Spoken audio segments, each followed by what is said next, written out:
నేనేమంటాడు కులగణన వెంటనే మళ్ళీ నిర్వహించండి. కులగణన సర్వే శాస్త్రీయంగా చేస్తే నేను కూడా పాల్గొంటా. కులగణన తప్పుల తడక. కులగణన నివేదిక చిత్తు పేపరే. బీసీ జనాభాను 5.5% తగ్గించి చూపించారు. కాంగ్రెస్ దుర్మార్గ వైఖరిని బీసీ బిడ్డలు ఒప్పుకోవటం లేదు.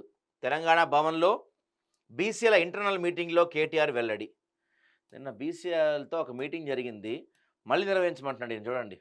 ఎంత దారుణం అంటే ఇది. ఇప్పుడు ఆల్రెడీ కొంతకాలం పెద్ద ఎత్తున ఒక ఎక్సర్సైజ్ చేసి మరీ ఈ కులగణన చేశారు. ఇప్పుడు దాన్ని మళ్ళీ చేయమంటాడు ఈయన.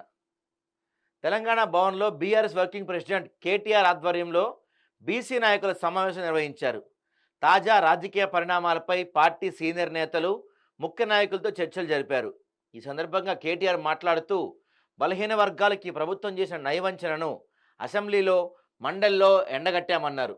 తప్పుల తడగ్గా ఉన్న కులగణన మళ్లీ నిర్వహించాలని కోరారు. బీసీలను రేవంత్ రెడ్డి ప్రభుత్వం మోసం చేస్తూనే ఉంటుందన్నారు.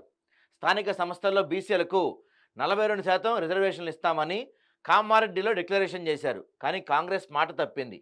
15 లక్షల మంది బీసీలను తక్కువ చేసి చూపారంటున్నారు. మరో 15 రోజుల్లో బీసీ కులగణన చేయండి, తాము కూడా సర్వేలో పాల్గొంటామంటున్నారు. ఇక్కడ ఒక విషయం చెప్తున్నాను.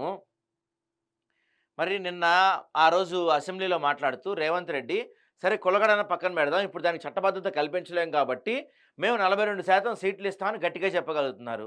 మరి బీఆర్ఎస్ వాళ్ళు మీరు చెప్పగలుగుతున్నారు 42 సీట్లు ఇస్తామని? మీరు స్థానిక సంస్థల్లో 42% సీట్లు బీసీలకు కేటాయిస్తారని మీరు చెప్పగలరా కేటీఆర్ గారు? మీరు చెప్పలేరు. ఎందుకంటే నిజంగా మీకు అంత చిత్తశుద్ధి ఉంటే మీరు కేటాయించేవాళ్ళు కాబట్టి.